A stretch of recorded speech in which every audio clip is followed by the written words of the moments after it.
The following is an AZPM original production. For AZPM, I'm Mark McLemore, and this is Arizona Spotlight.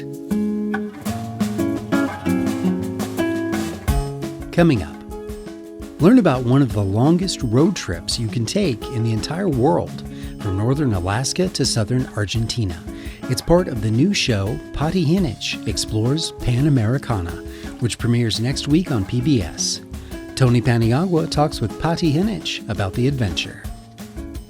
And I have a conversation with Lama Lodu Rinpoche, a Tibetan Buddhist teacher of spirituality and meditation. He's been guiding Westerners in the principles of Buddhism since 1976, and he's visiting Tucson to share ancient wisdom from the Buddhist perspective. Those stories are next on Arizona Spotlight. Pati Jinich, the popular PBS host, is now taking the longest journey of her life for a new series that debuts next week. Pati Jinich Explores Panamericana uses the Pan American Highway as a guide to cover nearly 20,000 miles of territory, from northern Alaska to southern Argentina. Here is Tony Paniagua with the interview. Pati Jinich, it is a pleasure to have you with us once again. Thank you very much for joining us. Oh, Tony, so lovely to be connecting with you again.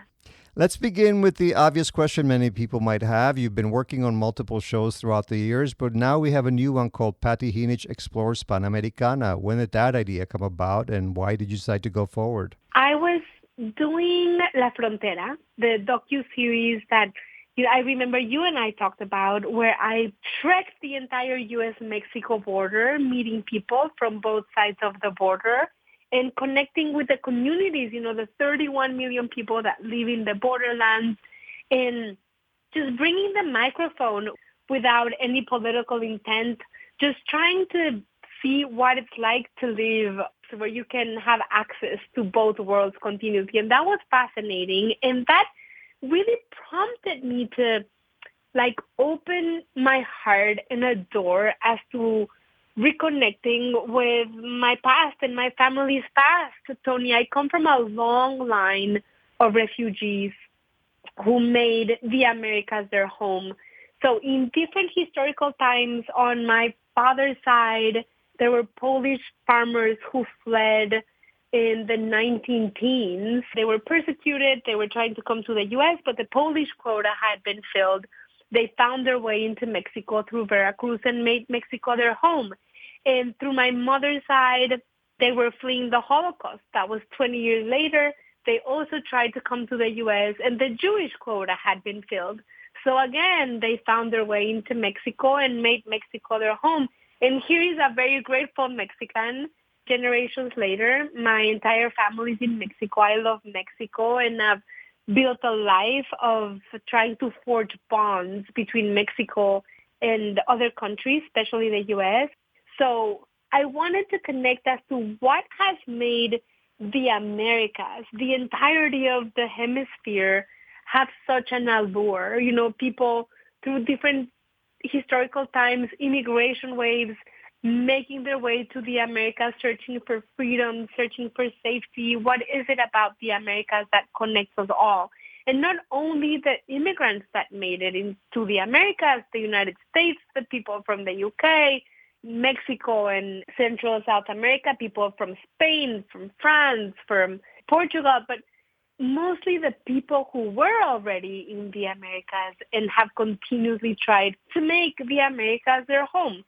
The idea was to journey from all the way at the top of the Americas in Alaska and making my way down to Argentina and trying to share lessons learned and see how the different people, communities, and countries have tackled, some really crucial themes of our time, whereas it is sustainability, climate change, the union and intermingling of cultures, collaboration, and it's been really eye-opening and humbling, and we've met fantastic people.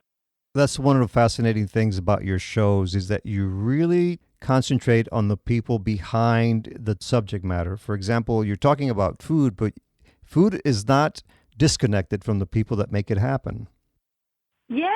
So, Tony, this is like specifically just like La Frontera. Patty's Mexican Table is a cooking show, a travelogue. But La Frontera and Pati Jinich Explores Panamericana is not specifically a food show. I mean, of course, I'm always hungry and I'm always sitting down to eat with the people I meet. So food is a mere vehicle. Food is just a way that allows us to connect and to find our way into people's stories and hearts and homes. This is a deeper, much more substantial road trip where we're really trying to go into the life of the people that we are meeting. And it's not about restaurants. It's not about food producers. It's about life and the life we need. And of course, food and eating and growing food is an essential part of being human. In episode 1, Alaska Wild Harvest, I watched a little bit ahead of the release on the 29th, and it's fascinating to meet so many different, diverse backgrounds. For example, there was a woman who was born in Cuba. She's married to a Mexican, and here they are living on the top of Alaska. And that's just some of the people that you interviewed along the way. Oh my gosh, Tony, yes, I could not believe it. We loosely follow the Panamericana Highway because we really wanted to take the side tours. We wanted to get off the road. And Utqiagvik, the most northernmost city in the hemisphere, in the Americas, in North America, in Alaska, is the farthest, the top of the Americas. And it is so hard to get there, Tony. Off the grid, off the road system. I mean, in the grid once you get in there, but it's really hard to get there. You either need to fly in or to take a boat and make it there, which is really complicated because it has such an extreme weather. And it was my shock to find that the first places I found to eat was these burrito stand.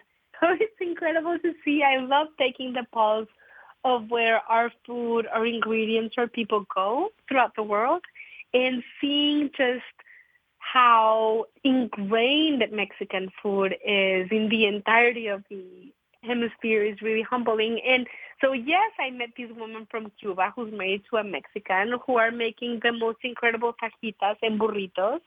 And this is a place where people are really, really living on the edge. It's survival, It's they have to hunt and fish and forage and preserve and barter in order to survive. So it's really humbling. In addition to this couple, of course, we meet people of Russian descent. You go to the Alaska State Fair, but you also make it a point to speak to the endemic inhabitants, the indigenous communities of wherever you visit. Can you tell us about that aspect, please? Yes, that is an essential part of the docuseries, Tony, because as much as I talk about the different immigrant waves and historical waves into the Americas, of course it is the Alaska Natives and the First Nation people in Canada. And as we continue our journey south, we're going to meet more, of the first inhabitants of the hemisphere. It is really taking stock of the suffering and the lessons learned and how we really need to learn from one another and learn from our past mistakes. And in the end, I just got the sense that we are all trying to make our home a home, whereas it is the Ukrainians that are finding refuge in Edmonton or the Filipinos that moved to Juneau, Alaska. But it is the Alaska Natives and the First Nation people in Canada that are trying to make their home a home against the politics, against the fight for power, for political borders. So it was really incredible stories, and we learned so much, Tony. There's a lot of work to be done.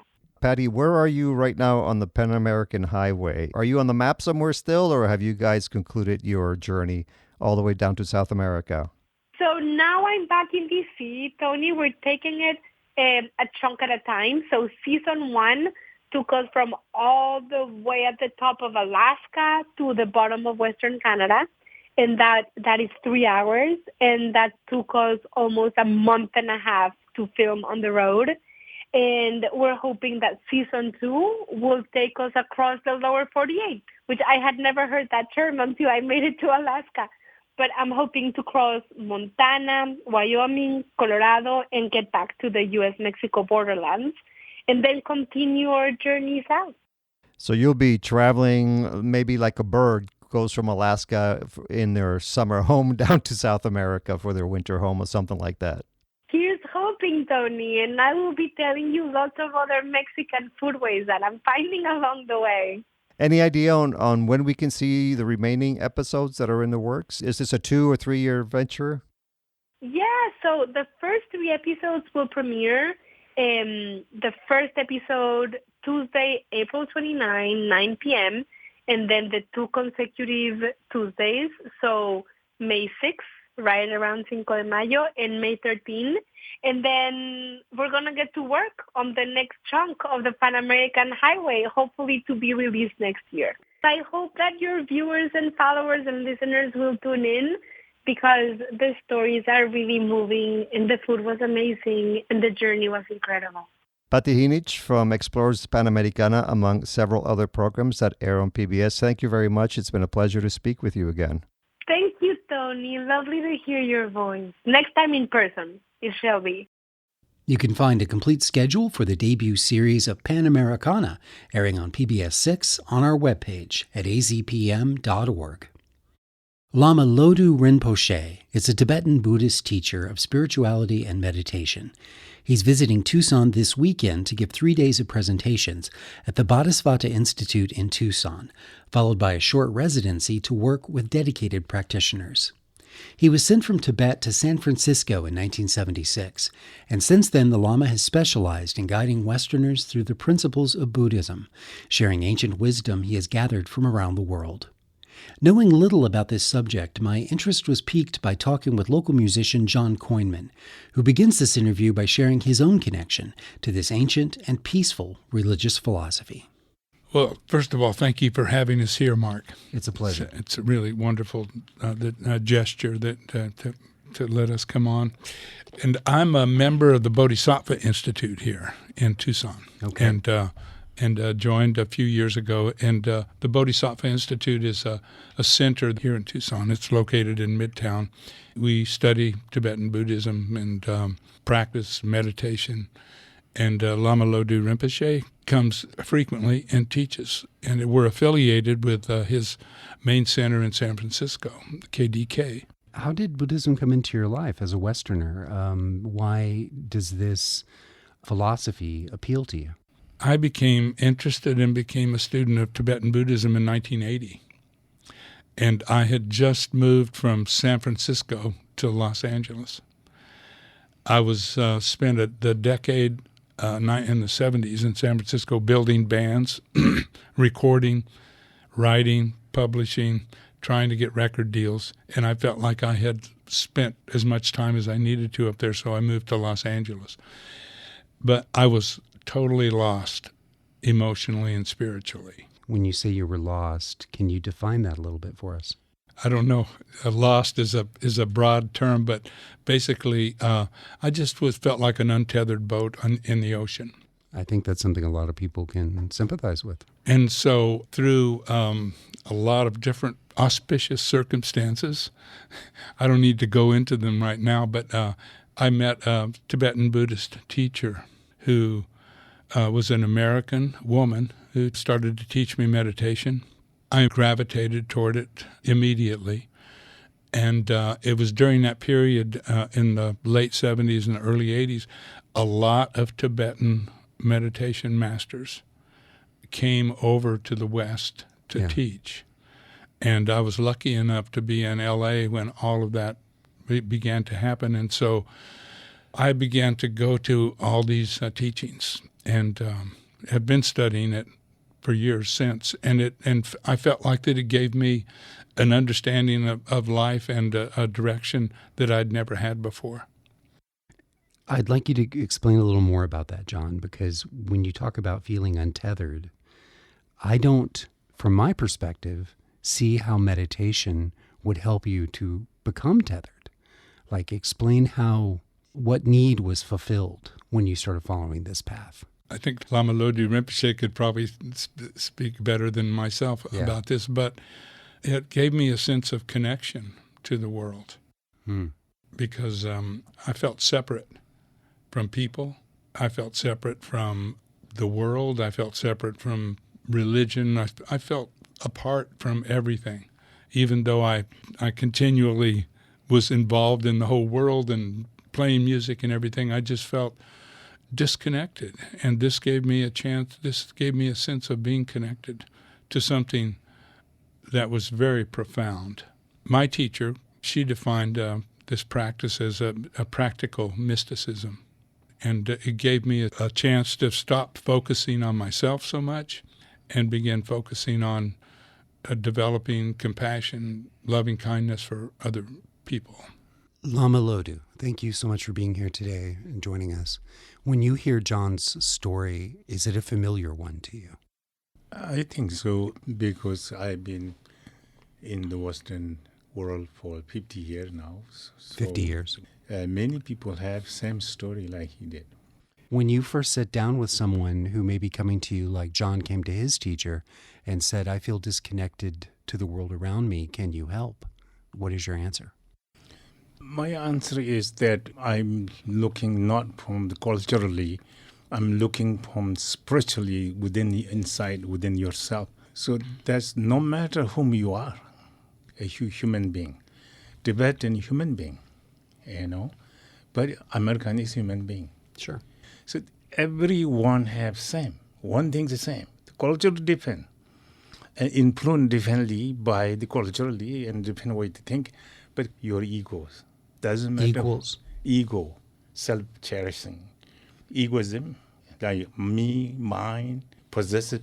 I, me, mine. Yes. Yeah, ego, right? Right, ego. That ego is no matter whom you color, or race, and culture, all the same. Tibetan people have ego. Okay. Western people have ego. Black people have ego. Chinese people. Sure. Everyone have ego. Being we have ego, then we have anger. We have jealous, greed, proud, desire, ignorance. All this we have.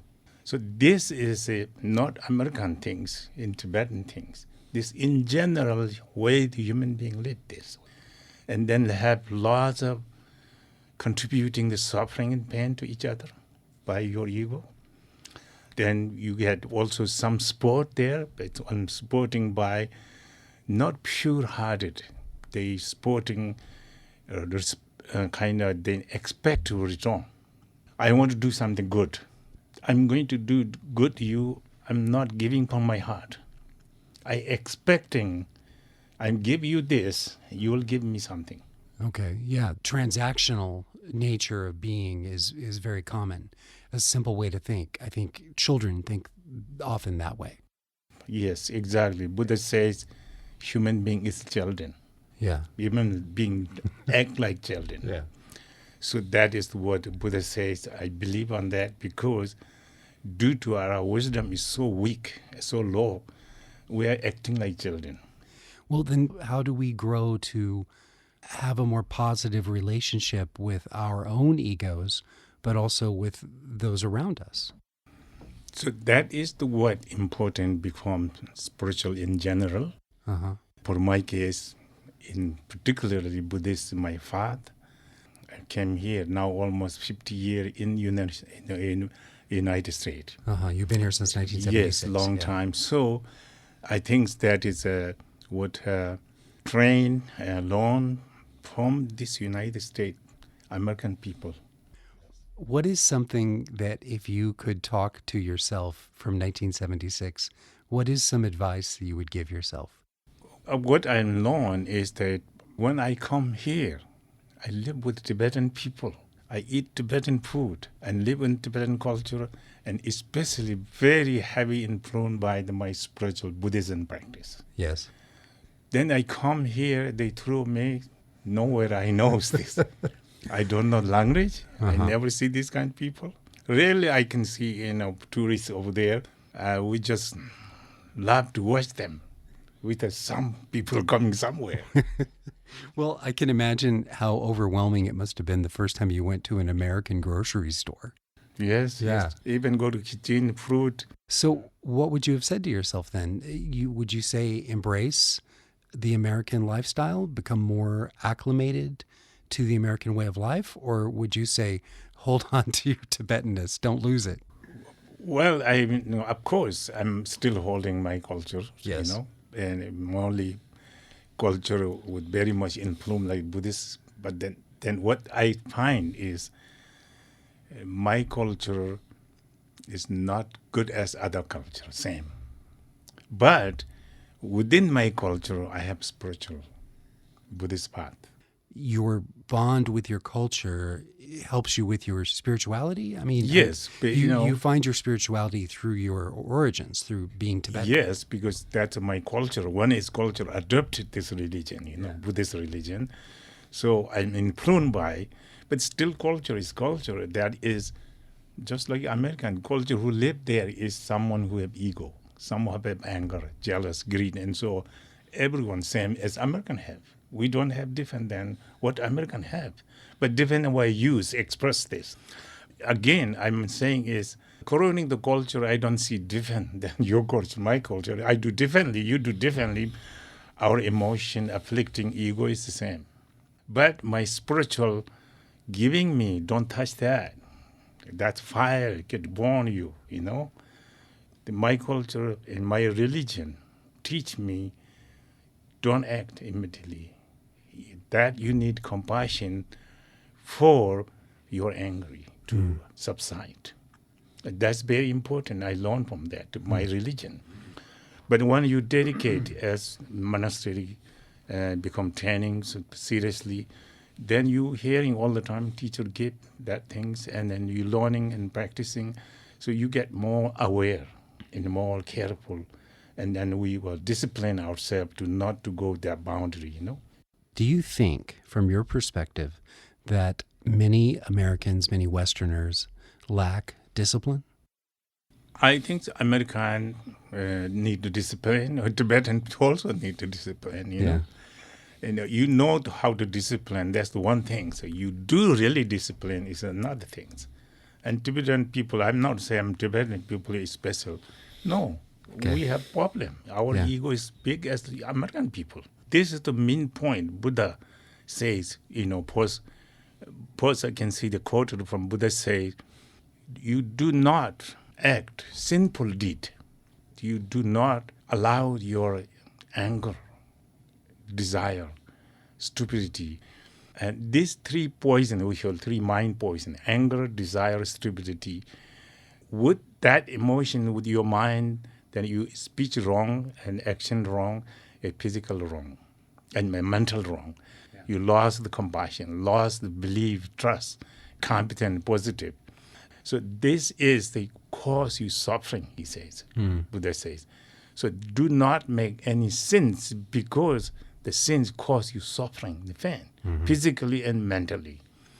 So first you have to learn how to discipline your speech, mind, body.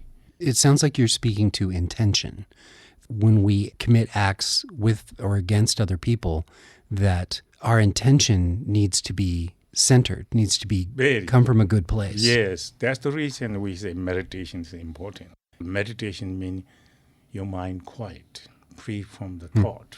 See, that's the meditation. I heard once that it is an Asian myth or an Asian folktale about a crane with no legs. So the bird must constantly fly, right? And that is how I equate my mind. I go from anxiety to anxiety to worry to worry to anxiety, and I can never land. And that is what keeps me from reaching a state that I believe to be the meditative state. What advice would you give to a crane with no legs? Okay, so that case, the beginning, what causing your mind is unstable, not able to concentrate it. Why? That was because you're not disciplined. Negativity that you have emotionally, mentally, physically, verbally, you carelessly working in the world with that, and that caused you suffering. So therefore, Buddha say, you recognize you suffer now, but then you know where come from the suffering. Suffering come from your ego, You watch your ego, control your ego, to control your emotion, not allow to as come it is. Desire, anger come very strongly. So that time you have to mindful. So then you discipline more from the negative side, but speech, mind, body, then less suffering you'll be getting. And you have less suffering. And less suffering, you are mentally more flexible to be watching the essence of the mind.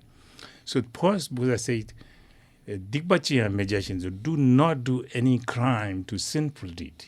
That means don't harm to anyone. Mm-hmm. Don't torture to anyone. Sure, but there's the feeling sometimes you could be giving more, you could be helping more, and that causes me some pain, some distraction. Exactly what your question again, continue answering, not finished yet. But then you stop to negative side. What you do is Dikpachi meditation give up on some talk for your second line. The Buddha says, what you do up to you stopping the sinful deed and disciplining yourself. You turn around your mind, focus on the virtuous, good deed. I spoke with Lama Lodu Rinpoche, who will be teaching at the Bodhisattva Institute in Tucson on April 25th, 26th, and 27th. There's a link for more information on the Spotlight page at azpm.org, where you can also find a longer, more in-depth version of this interview. Thanks also to John Coinman for sharing his story.